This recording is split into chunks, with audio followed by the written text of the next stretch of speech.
శ్రీకాళహస్తిలో one way traffic one side parking పై అవగాహన కల్పిస్తూ పోలీసులు అవగాహన ర్యాలీ నిర్వహించారు. సైబర్ నేరాలు, మాదక ద్రవ్యాలు, మహిళల పట్ల అత్యాచారాల నివారణకు సహకరించాలని, ట్రాఫిక్ నియంత్రణకు వన్ సైడ్ పార్కింగ్ కూడా సహకరించాలని డీఎస్పీ నరసింహమూర్తి కోరారు. శ్రీకాళహస్తిలో ట్రాఫిక్ ని నియంత్రిస్తూ వివిధ నేరాలు నియంత్రించేందుకు ప్రజల్లో అవగాహన కల్పిస్తూ అవగాహన ర్యాలీని పోలీసులు చేపట్టారు. వన్ టౌన్ సీఐ గోపి ఆధ్వర్యంలో చేపట్టిన అవగాహన ర్యాలీని డీఎస్పీ నరసింహమూర్తి ప్రారంభించి భారీ ర్యాలీ చేపట్టారు. పట్టణ ప్రజలకు one side parking, one way నిబంధనలు వివరిస్తూ అవగాహన కల్పించారు. పురవీధుల్లో ర్యాలీ చేస్తూ వ్యాపారులను, ప్రజలను చైతన్యపరిచారు. ఈ సందర్భంగా డీఎస్పీ నరసింహమూర్తి మాట్లాడుతూ శ్రీకాళహస్తి పట్టణంలో ట్రాఫిక్ నియంత్రణ కోసం వన్ సైడ్ పార్కింగ్ 3 రోజులు ఒకవైపు, మరొక 3 రోజులు ఇంకోవైపు పెట్టేలా చేస్తున్నామని, అలాగే 4 మాడ వీధుల్లోనూ వన్ వేను అమలు చేస్తున్నామని, ముఖ్యమైన ట్రాఫిక్ ఉన్న వీధుల్లో కూడా ట్రాఫిక్ నిబంధనలు అమల్లో ఉంటాయని, పట్టణ ప్రజలు, వ్యాపారస్తులు సహకరించి ట్రాఫిక్ నిబంధనలు పాటించాలని ఆయన కోరారు. అలాగే సైబర్ నేరాల పట్ల అప్రమత్తంగా ఉండాలని, గంజాయి, మాదక ద్రవ్యాలకు దూరంగా ఉంటూ వాటికి సంబంధించిన సమాచారం తెలిస్తే తమకు అందించాలని కోరారు. మహిళల పట్ల జరిగే అత్యాచారాల వంటి దురాచారాలను నియంత్రించేందుకు ప్రజలంతా సహకరించాలని పిలుపునిచ్చారు.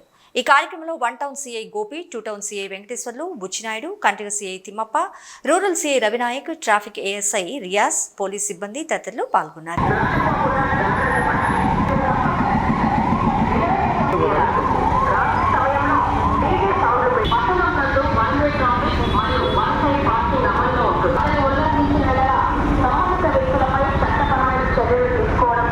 పట్టణ ప్రజలకు ముందస్తు వినాయక చవితి శుభాకాంక్షలు శ్రీకాళహస్తి సబ్ డివిజన్ పోలీస్ తరఫున.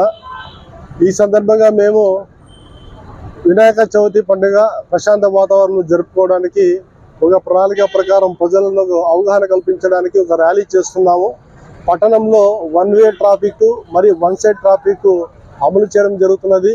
ఎందుకంటే మీ అందరికీ తెలుసు, పుణ్యక్షేత్రము, బయట నుంచి చాలా మంది, వేల మంది ఇక్కడ భక్తులు వస్తుంటారు. కాబట్టి పట్టణంలోని వ్యాపారస్తులు ఈ రహదారి మీద చాలా వరకు ఆక్రమించుకొని అడ్డంకులు సృష్టిస్తున్నారు. అందుకోసం అని చెప్పేసి మేము one way side traffic, one way traffic, one side traffic కూడా అమలు చేస్తున్నాము.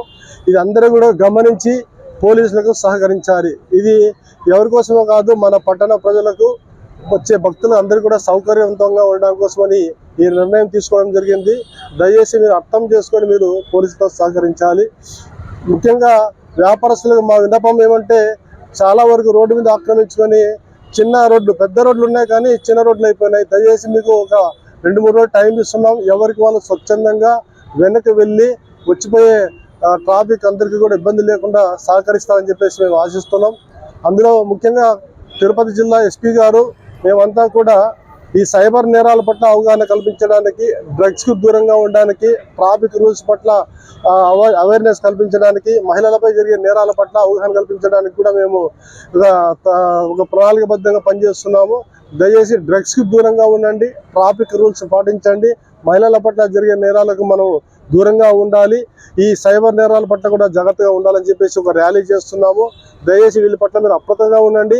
మీకు ఏదైనా కూడా సమాచారం తెలిస్తే డ్రగ్స్ కానీ, గంజాయి కానీ పోలీసులకు తెలియజేసి సహకరించాలని చెప్పి పట్టణ ప్రజలను కోరుతున్నాను. ఈ సందర్భంగా మా సబ్ డివిజన్లో ఉన్న అధికారులందరితో, సిబ్బందితో ఒక ర్యాలీ చేస్తున్నాము, అవగాహన కల్పించాలనే ఉద్దేశంతో. దయచేసి ప్రజలందరూ కూడా అర్థం చేసుకొని పోలీసులకు సహకరిస్తారని చెప్పేసి ఆశిస్తున్నాను. Thank you.